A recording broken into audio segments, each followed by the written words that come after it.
Valeur ajoutée, une réflexion de Pierre Péchou sur ces qualités qui nous rendent riches pour le bien de tous.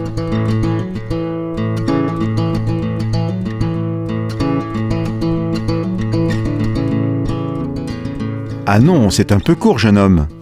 On pouvait dire « Oh Dieu, bien des choses en somme », en variant le ton. Par exemple, tenez, agressif. « Moi, monsieur, si j'avais un tel nez, il faudrait sur le champ que je me l'amputasse. » Amical.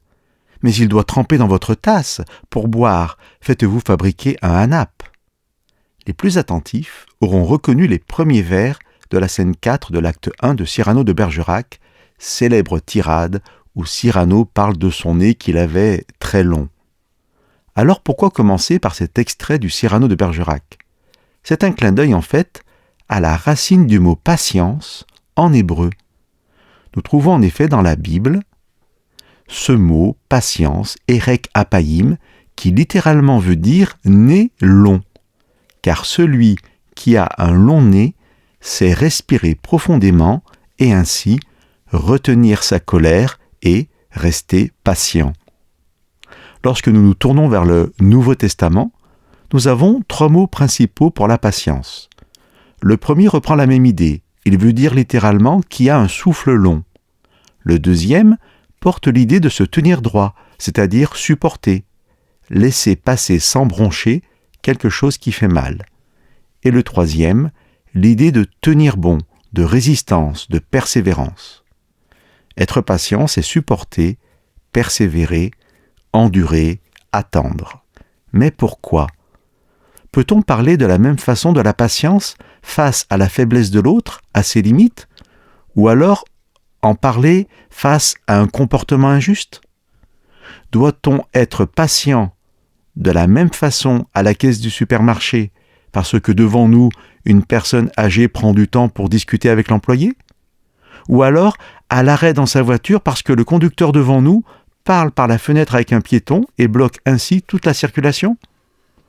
Nous ne listerons pas bien sûr toutes les situations de la vie courante où nous avons à être patients. Et il existe sûrement des situations où le bon sens nous amènera à comprendre que la patience a assez duré.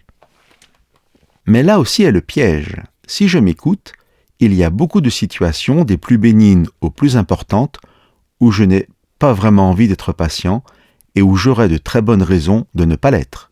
Et pourtant, nous sommes invités à avoir le nez long, à patienter.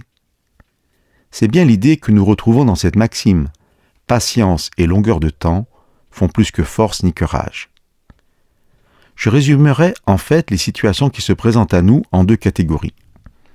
La première, quand tout nous dirait que rien ne justifie d'être patient, qu'on aurait toutes les bonnes raisons de ruer dans les brancards. Paul nous dit dans la Bible « Comportez-vous avec patience, supportez-vous les uns les autres dans l'amour, en vous efforçant de conserver l'unité de l'esprit par le lien de la paix. » On entend bien à la lecture que le programme n'est pas simple et qu'il faut s'y efforcer.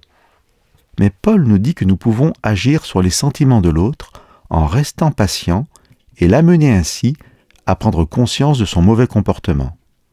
La patience peut donc être une forme de non-violence.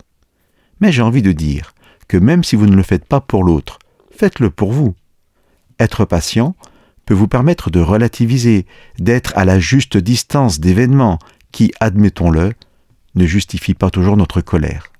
Et parfois, peut-être souvent, nous pourrions être surpris de voir que telle ou telle situation qui nous rend impatients peut se justifier aux yeux de quelqu'un d'autre. La seconde catégorie est quand nous ne pouvons vraiment rien faire. La vertu de la patience ne sera donc pas de changer les choses en elles-mêmes, puisque nous n'avons pas de pouvoir sur elles, mais de changer notre attitude, notre état d'être face à une épreuve ou une attente. Une journée ne suffirait pas pour lister toutes les occasions où nous sommes obligés d'être patients et confrontés à l'impuissance. L'attente des résultats d'un examen médical, l'attente que le traitement médical produise les effets espérés, l'attente d'un enfant parti loin en mission à l'étranger, l'attente que l'autre prenne conscience de ses erreurs.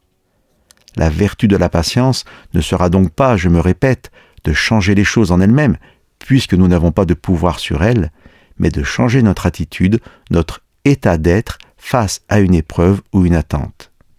Être patient, dans ces situations bien particulières, c'est refuser de rentrer dans un combat qui n'est peut-être pas le nôtre.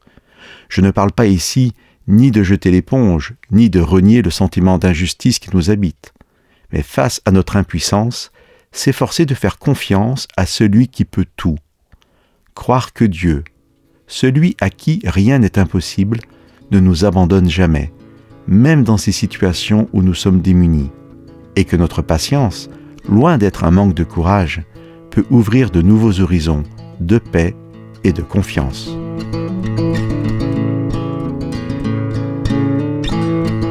C'était Valeur ajoutée, une réflexion de Pierre Péchaud.